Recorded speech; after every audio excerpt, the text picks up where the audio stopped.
और ये तत्व ये कैसे बना है? अनेक छोटे छोटे सूक्ष्म कणों से मिलकर बना है। हेलो एवरीवन, आई एम सुगम, वेलकम बैक। तो कैसे हो आप सब? आई होप आप सब अच्छे होंगे। स्वागत है आप सभी का आपके अपने एसपी स्टडी यूट्यूब चैनल पर। तो गाइस, आज का आपका टॉपिक है डाल्टन का परमाणु सिद्धांत। आज हम इस टॉपिक को समझेंगे कि डाल्टन का परमाणु सिद्धांत क्या है। ठीक है, जो क्लास 11 के स्टूडेंट्स हैं और जो क्लास 12 के स्टूडेंट्स हैं, अगर क्लास 12 के स्टूडेंट्स इस बार का बोर्ड एग्जाम देने वाले हैं, जो बच्चे इस बार का बोर्ड एग्जाम देने वाले हैं, वो सारे स्टूडेंट्स इसी चैनल से आज से ही आपको जुड़ जाना है। आज से आपको physics, chemistry, biology all classes आपको मिलेंगी इसी चैनल पर। तो आज हम आपके लिए क्लास 11th का फर्स्ट चैप्टर जो आपका है, उसका हम जो आपका इम्पोर्टेंट टॉपिक है वो आज हम कवर करने वाले हैं। टॉपिक का नेम है डाल्टन का परमाणु सिद्धांत। इसके बाद हम आपको बताएंगे कि डाल्टन के परमाणु सिद्धांत के क्या अनुप्रयोग है, ये आज हम कवर करने वाले हैं। तो देखिए बच्चों, वीडियो आप पूरा देखें, वीडियो को आप बिल्कुल भी स्किप ना करें। तो चलिए शुरू करते हैं। तो यहाँ पर देखिए, मैंने सबसे पहले आपको देखिए जो फर्स्ट टॉपिक आपका है, आपको हेडिंग डालनी होगी डाल्टन का परमाणु सिद्धांत। अब आप समझिए कि डाल्टन का परमाणु सिद्धांत क्या है। ओके, तो देखिए पदार्थ या तत्व के अनेक सूक्ष्म कणों से मिलकर बना है। इतना समझ आया डाल्टन का परमाणु सिद्धांत। देखिए पदार्थ या तत्व अनेक सूक्ष्म कणों से मिलकर बना है। जैसे ये पदार्थ और ये तत्व ये कैसे बना है? अनेक छोटे छोटे सूक्ष्म कणों से मिलकर बना है। इतना क्लियर हुआ? जिन्हें परमाणु कहते हैं। ओके, पदार्थ या तत्व यानी ये तत्व जो है अनेक सूक्ष्म कणों से मिलकर बना है, यही हमारा हो जाता है परमाणु। इतना क्लियर हो गया? अब देखिए, आपको पूरी क्लासेस आपको इस तरह से देखनी है। इस क्लास में आपको इस तरह से रहना है कि जितनी भी मैं आपको लाइनें पढ़ाऊं तो इस तरह से आप समझिए कि एक भी लाइन आपकी छूटे ना। और जब आप इस क्लास को बंद करो तो जितना भी मैं आपको पढ़ाऊं सारा कुछ आपके माइंड में होना चाहिए। आप हमारे जितनी भी क्लासेस हैं, हर क्लासेस को इसी तरह से आपको देखना है। आपको अपना टाइम अलग से नहीं निकालना है कि मैं अलग से टाइम निकाल कर पढूं। जितना भी मैं आपको बताऊं सारा आपको इस तरह से पढ़ना है कि एक एक लाइन आपके माइंड में घुसती चली जाए। इस तरह से क्लास को देखिए, ठीक है? तो इतना एक लाइन आपको क्लियर हो गई कि पदार्थ या तत्व अनेक सूक्ष्म कणों से मिलकर बनता है। अगर आपको यहाँ पर कंफ्यूजन है तो सिर्फ आप इतना देखिए, तत्व अनेक सूक्ष्म कणों से मिलकर बनता है, जिन्हें हम परमाणु कहते हैं। क्लियर हो गया? अब देखिए नेक्स्ट लाइन आपको याद करनी है डाल्टन का परमाणु सिद्धांत में। नेक्स्ट आपको बेटा याद करना है कि परमाणु तत्व का सूक्ष्मतम कण है। परमाणु तत्व का क्या है? एक सूक्ष्मतम कण है जिसे विभाजित नहीं किया जा सकता। देखिए जो परमाणु मैंने अभी आपको बताया, ये परमाणु क्या है? यहाँ पर देखिए ये परमाणु सूक्ष्मतम कण है। तत्व का एक तत्व है, उसका एक सूक्ष्मतम कण है। इसको विभाजित, इसको विखंडित, इसको अलग अलग, इसको तोड़ा नहीं जा सकता। ठीक है, इसको हम, ये परमाणु जो हमारा है, इसको हम विभाजित यानी अलग अलग नहीं कर सकते। ओके, इसके बाद देखिए आपको यहाँ पर देखना है तथा जो रासायनिक अभिक्रिया के दौरान ज्यों का त्यों बना रहता है। ओके, समझ आ गया? परमाणु तत्व सूक्ष्मतम कण है जिसे विभाजित नहीं किया जा सकता तथा जो रासायनिक अभिक्रिया के दौरान भी ज्यों का त्यों बना रहता है। इतना क्लियर हो गया? एकदम अच्छे से समझ आ गया? अब इसके बाद देखिए यहाँ पर आपको नेक्स्ट लाइन दी गई है। बेटा देखिए नेक्स्ट लाइन आपको यहाँ पर याद करनी है।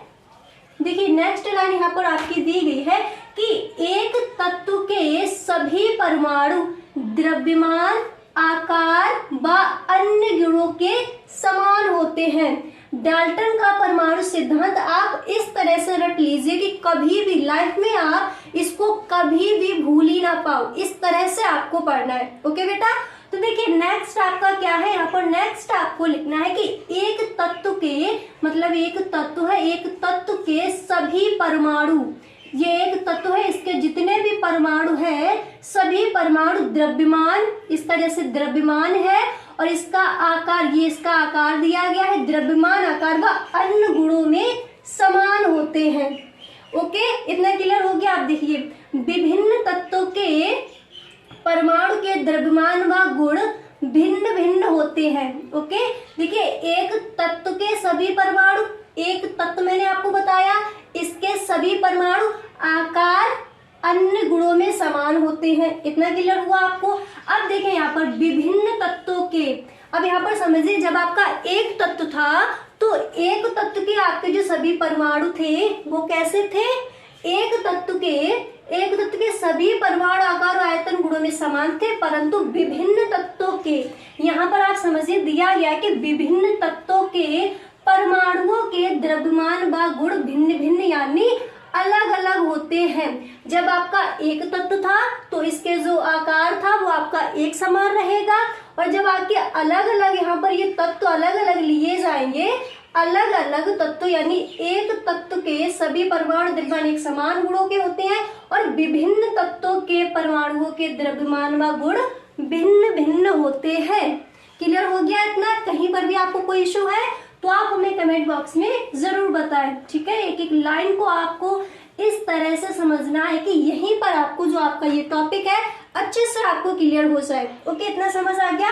देखिए ये भी आप, ये लाइन आपको याद हुई, ये भी होगी, ये भी होगी, ये भी होगी। अब देखिए 5 नंबर पर आपका दिया गया है कि 2 या 2 से अधिक तत्वों के परमाणु छोटी छोटी पूर्ण संख्या में निश्चित अनुपात में संयुक्त होते हैं। अब आप इसको समझिए, आपका नेक्स्ट क्या है यहाँ पर कि 2 या 2 से अधिक तत्वों के परमाणु, ओके, 2 या 2 से अधिक तत्वों के परमाणु छोटे छोटे पूर्ण संख्या में निश्चित अनुपात में संयुक्त होते हैं। ये आपको लाइन समझ आ रही है? अब इसके बाद देखिए तथा यौगिक परमाणु बनाते हैं। जैसे हमारी ये यौगिक है, एक यौगिक बना मिलकर तो वही क्या बनाएगा, परमाणु। यौगिक क्या बनाते हैं, परमाणु बनाते हैं। इतना क्लियर हो गया? अब देखिए आपने समझ लिया कि डाल्टन का परमाणु सिद्धांत क्या है। तो देखिए पहले जब आप इस टॉपिक को लिखोगे तो पहले आपको हेडिंग डालनी है कि डाल्टन के, मतलब आप इस तरह से लिखोगे कि इस सिद्धांत के अनुसार, इस तरह से पहले आप हेडिंग डालोगे।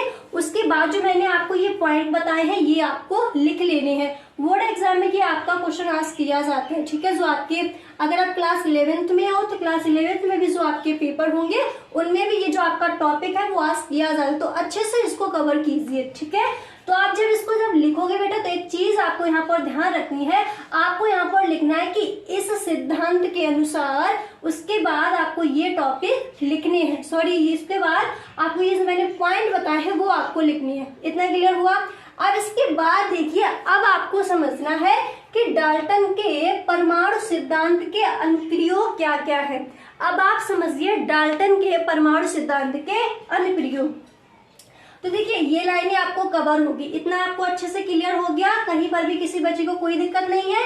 अब इसके बाद आप ये समझिए कि डाल्टन के परमाणु सिद्धांत के अनुप्रयोग क्या है। ओके, तो देखिए डाल्टन परमाणु सिद्धांत उस समय ज्ञात द्रव्यमान संरक्षण नियम तथा स्थिर अनुपात जैसे रासायनिक संयोग के नियमों को समाहित करता है।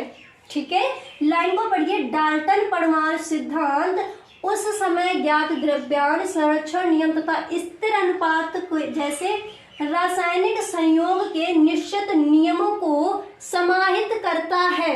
ओके, अब इसके बाद यहाँ पर आपको नेक्स्ट लाइन दी गई है, अच्छे से इसको कवर कीजिए कि डाल्टन परमाणु सिद्धांत गुणित अनुपात के नियम की भी स्पष्ट व्याख्या करता है। किसकी व्याख्या करता है? डाल्टन का परमाणु सिद्धांत। दूसरा पॉइंट आपका क्या है कि डाल्टन का परमाणु सिद्धांत गुणित अनुपात के नियम की भी स्पष्ट व्याख्या करता है। गुणित अनुपात के नियम की भी स्पष्ट व्याख्या करता है। कौन करता है? डाल्टन का परमाणु सिद्धांत। अब इसके बाद देखिए बेटा आपका यहाँ पर नेक्स्ट पॉइंट है, उसको आप देखिए कि डाल्टन परमाणु, नेक्स्ट पॉइंट आपका दिया गया कि डाल्टन परमाणु सिद्धांत भिन्न भिन्न तत्वों के, डाल्टन परमाणु सिद्धांत अलग अलग तत्वों के परमाणु की भिन्नता को भी व्यक्त करता है। ये आपके अलग अलग तत्व है, ये आपका परमाणु है और इसकी जो भिन्नता है उसको भी डाल्टन का परमाणु सिद्धांत है वो व्यक्त करता है, इसको भी डाल्टन का परमाणु सिद्धांत बताता है। लाइन क्लियर हो गई, अच्छे से समझ आ गया। अब इसके बाद देखिए आपके यहाँ पर नेक्स्ट लाइन है कि डाल्टन परमाणु सिद्धांत द्रव्य की संरचना की मूलभूत विचार को प्रस्तुत करता है। ठीक है, नेक्स्ट लाइन आपकी ये है, अच्छे से याद कीजिए कि डाल्टन परमाणु सिद्धांत द्रव्य की संरचना के मूलभूत विचार को प्रस्तुत करता है।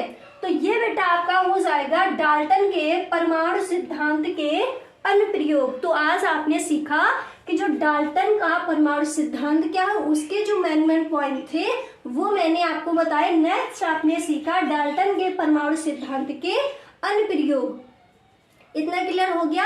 तो देखिए अच्छे से आप इसको रिवाइज कीजिए, अच्छे से आप अपनी कॉपी पर नोट कीजिए। मुझे ऐसा लगता है कि जैसा मैंने आपको पढ़ाया अच्छे से आपको क्लियर हो गया होगा।